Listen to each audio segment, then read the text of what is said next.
फलंदाज कोणता येतोय हे खूप महत्त्वाचं आहे. तर 6 चेंडूमधील 7 धावांची मॅच देखील रंगू शकते. इकडे एखाद दुसरा डॉट बॉल आला, एखाद दुसरी विकेट जर सुरुवातीला आली, दबाव बनू शकतात. परंतु एखादा चौकार, एखादा षटकार मॅचचं गणित बदलू शकतो. कारण ज्यावेळेला 6 चेंडू 10, 15, 20 अशा मॅचेस असतात ना, त्यावेळेला मात्र दबाव नसतो गोलंदाजावर. आणि आता जर पाहिलं तर तो शिफ्ट झालाय, बॅटरवर दबाव शिफ्ट झालाय. कारण प्रत्येक बॉलवर तुम्हाला एक रन तर काढायचीच आहे किंवा एक डबल सुद्धा काढायची आहे. त्यामुळे या विवंचनेमध्ये असतील बॅट्समन सुद्धा. आणि 6 चेंडू 7 धावांची देखील मॅच रंगू शकते. पाहूया शेवटच्या ओव्हरमध्ये काय होईल. KPL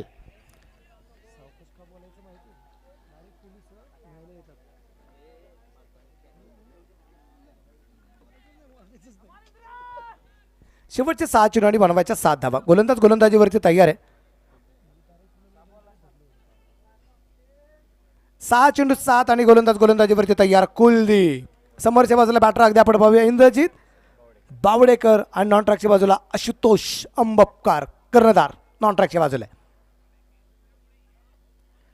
या दरम्यान अगदी आपण पाहिलं चेंडू पॉईंटला खेळण्याचा प्रयत्न. चेंडू पोहोचला कव्हरला, एक सिंगल तर आली आहे, दुसरीचा प्रयत्न केला जाईल. धावबाची संधी आहे आणि इथे मात्र 2 धावा. आणि आता समीकरण बदललंय. शेवटचे 5 चेंडू बाकी राहिलेत आणि बनवायचे आहेत 5 धावा. बावडेकरांना विनंती असेल मित्रांनो, दोन्ही संघांसाठी पण एकदा जोरदार टाळ्या वाजूया. कारण जो संघ जिंकणार तो पुढच्या फेरीमध्ये आणि जो संघ पराभूत तो या स्पर्धेच्या बाहेर जाणार आहे. नॉकआउट राऊंड चालू झालेला आहे.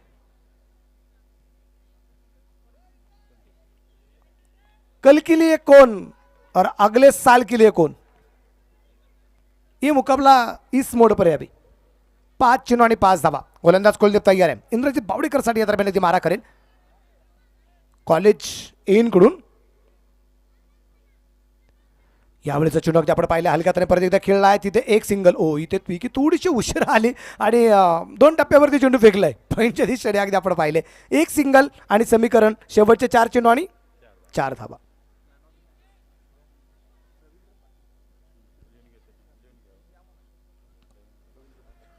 दरम्यानच्या काळामध्ये आदरणीय रवींद्र पाटील साहेबांचं आगमन झाले. त्यांना विनंती असेल सर आपण प्रेझेंटेशन बॉक्सकडे येऊन थांबावं. कारण यानंतरचा प्रेझेंटेशन बॉक्समध्ये तुमच्या शुभ हस्ते आपण खेळाडूंचा सन्मान करणार आहोत.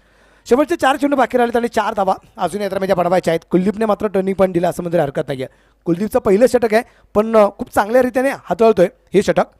व्हेरिएशन खूप चांगलं आहे. समोरच्या बाजूला इंद्रजित बावडेकर आहे. 4 चेंडू 4चा सामना. या दरम्यान अगदी आपण पाहिले परत एकदा लॉंग ऑनला चेंडू खेळण्याचा प्रयत्न. क्षेत्ररक्षक चेंडूवरती पोहोचला. एक सिंगल आहे, दुसरीचा प्रयत्न नाही. वाह, काय मॅच मध्ये रंगत वाढली जाते. 6 चेंडू 7चा सामना. आता 3 चेंडू आणि 3 वरती सामना येऊन पोहोचलेला आहे.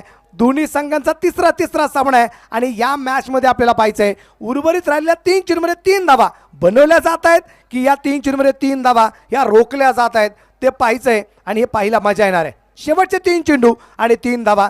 चर्चा होती मैदानाच्या आतमध्ये. गोलंदाजाला एक थोड्याशा टिप्स सुद्धा दिल्या जात आहेत. या टिप्सचा फायदा काय. 3 चेंडू 3 चेंडू आणि 3 धावा. गोलंदाज कुलदीप तयार आहे. समोरच्या बाजूला इंद्रजित आणि गोलंदाज कुलदीप. या दरम्यान जोरदार तर फटका परत एकदा खेळला. क्षेत्ररक्षक आहे त्या ठिकाणी तैनात.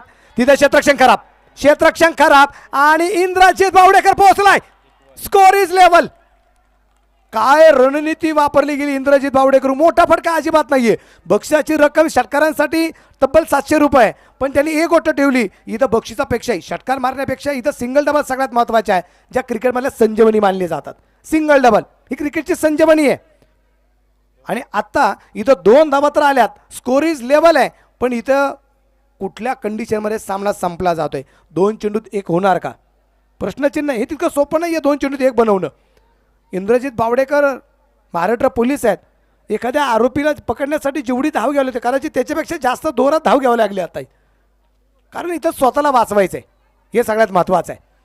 2 चेंडू आणि 1 धाव. मित्रांनो सामना आवडला असेल तर आणि इंद्रजितची फलंदाजी आवडली असेल तर एकदा जोरदार टाळ्या आपण वाजूया. आणि पंचाकडे अपील आणि विकेट.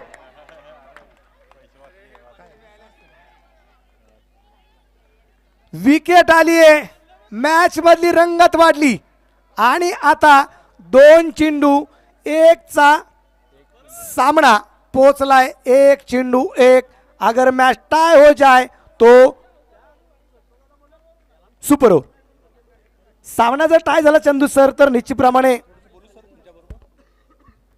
नक्कीच या ठिकाणी मनोज सर, अशा तर मॅचची प्रतीक्षा प्रेक्षकांना असते आणि म्हणूनच या ठिकाणी शेवटच्या बॉलवर पुन्हा एकदा सामना जाताना पाहायला मिळतोय. एक बॉल एक रन सोपी गोष्ट नसते, परंतु सोपी करावी लागेल जर या ठिकाणी पुन्हा एकदा प्रेक्षकांचं मनोज सर तेच म्हणणं असेल न्यूट्रल प्रेक्षकांचं होऊ दे सुपर ओव्हर. परंतु पाहूयात सुपर ओव्हर होणार की नाही, जिंकणार कोण, शेवटचा बॉल ठरवणार आहे. प्रचंड घमासान आणि KPLचं हेच वैशिष्ट्य आहे, सगळ्याच मॅचेस चुरशीच्या. आणि विशेष म्हणजे आता संतोष गायकवाड यांच्यातून एक प्राइज पण आलेलं आहे. इथं फलंदाजाने चौकार मारला 500, इथं गोलंदाजाने विकेट मिळवली 500 रुपयाचं प्राइज. हे सगळ्यात महत्त्वाचं आहे, दोन्ही टीमसाठी प्राइज आहे. आणि अगदी आपण पाहतोय इथे एक चेंडूमध्ये एक धाव निश्चितप्रमाणे जे बनवायची आहे, सामना चुरशीचा आहे. पण एक गोष्ट तितकीच खरी चंदू सर, या दोन्ही टीमने अगदी पहिला सामना सुद्धा अशा स्थितीमध्ये पाहायला मिळाला आणि परत एकदा आजच्या दिवसभरातला शेवटचा सामना सुद्धा याच परिस्थितीमध्ये. गोलंदाजीवरती तयार. 500 रुपयाचा प्राइज ते कोणला जाणार, गोलंदाजाला चौकार मारला तर फलंदाजाला चौकार मारला तर, आणि इथे गोलंदाजाने विकेट घेतली तर गोलंदाजाला 500 रुपये संतोष गायकवाड यांच्या वतीने. एक चेंडू एक धाव. एकदा जोरदार टाळ्या वाजू या दोन्ही टीमसाठी. 1-1 KPL पर्व दुसरं, दिवस क्रमांक 14, शेवटचा सामना 1-1. आणि काय काय काय आहे, आणि इथे फलंदाज धावबाद, मॅच टाय झाली आहे. सुपर ओव्हर ज्याची प्रतीक्षा, तिथं पहा प्लेअरला, खेळाडूला पहा सर, खेळाडूला एकदा पहा. पाणी पाठवा, तर पाणी घेऊन जा. मनोज सर, इकडे आता प्रेक्षकांच्याही मनासारखं झालं असेल, कारण सुपर ओव्हर त्यांना पाहिजे होती. मॅचच एवढी पहा, क्रिकेटचा खेळात तुम्ही गाफील राहू शकत नाही. शेवटच्या क्षणापर्यंत हा सामना कोणत्याही बाजूला जाऊ शकतो आणि आता तेच या ठिकाणी झालंय. ही मॅच देखील जबरदस्त झाली. शेवटचा सामना टाय झाला. प्रेक्षकांना जे मात्र झोपण्याच्या तयारीत होते आणखी अर्धा तास जास्त जागं राहावं लागणार आहे. आणि विशेष म्हणजे चंदू सर, इथं जर आपण कामगिरी पाहिली ना, कुलदीप